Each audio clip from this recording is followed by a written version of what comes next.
যে সাথীকে আমি আমার মেয়ের মতন দেখতাম সে সাথী তোর সাথে এত বড় বেইমানি করলো। তুই দিনের পর দিন এইভাবে কষ্ট পাবি, এটা আমি কোনোভাবে মেনে নিতে পারবো না। দরকার বলে আমি টনির বাড়ি যাব, ওকে সব বুঝিয়ে বলবো। থাক মা, আমার জন্য তোমাকে আর অপমান হতে হবে না। আর তাছাড়া ওর আব্বা তো আমাদেরকে সহ্যই করতে পারে না। তোমাকে নিয়ে আমার অনেক ভয় হয়। কেন? তুমি অনেক বড় লোকের ছেলে, তুমি যদি আমাকে ভুলে যাও। আরে পাগলি, 10 বছর দূরে থেকেও যখন তোমাকে ভুলতে পারিনি, তাহলে আজ এত কাছে পেয়ে তোমাকে কি করে ভুলবো বলো? যদি আমার থেকে সুন্দরী মেয়ে এসে প্রপোজ করে তাহলে? একটা কথা মনে রাখবে, আমি সালমাকে ভালোবেসেছি। সালমা রূপ চেহারা কেন। সত্যি? I love you.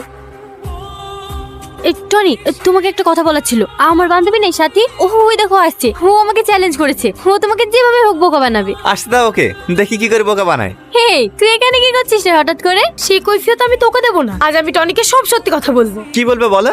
ছোটবেলায় যখন তোমার আব্বা তোমাকে আমার কাছ থেকে ছিনিয়ে নিয়ে যাচ্ছিল, তখন তুমি চিৎকার করে বলেছিলে, সালমা আমি তোমাকে জীবনেও ভুলতে পারবো না। তাহলে আজ তুমি কি করে আমাকে ছেড়ে বড় হয়ে গেলে? বিশ্বাস করো টনি, আমি সালমা, ও সাথী, ও তোমাকে ঠকিয়ে আমার কাছ থেকে কেড়ে নিয়েছে।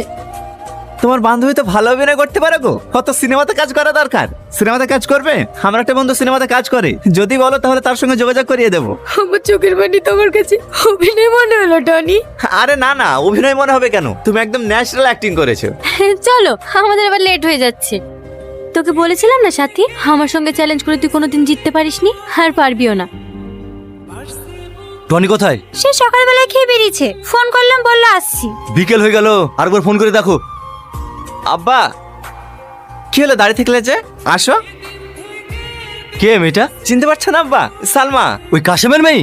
হ্যাঁ আঙ্কেল। তোমার সাহস কি করে হয় এ বাড়িতে পা রাখার? তুমি এসব কি বলছো আব্বা? তুই চুপ কর। শুধু এর কারণে তোকে নিয়ে 10 বছর আমি ট্রান্সফার হয়ে কলকাতায় ছিলাম, আর কদিন আসতে না আসতেই তোর মাথা আবার খেয়ে ফেলেছে। তুমি একটু শান্ত হও না, ওকে একটু ঠান্ডা মাথায় বুঝাও। আর কত বোঝাবো ওকে? ওকে জানে না এই চোরের বংশকে আমি একদম সহ্য করতে পারি না। ওর আব্বা যদি কোনো অন্যায় করে থাকে তাহলে এর কি দোষ? একদম এর ব্যাপারে সাফাই গাইতে আসবি না। এই বেরিয়ে যা এখান থেকে।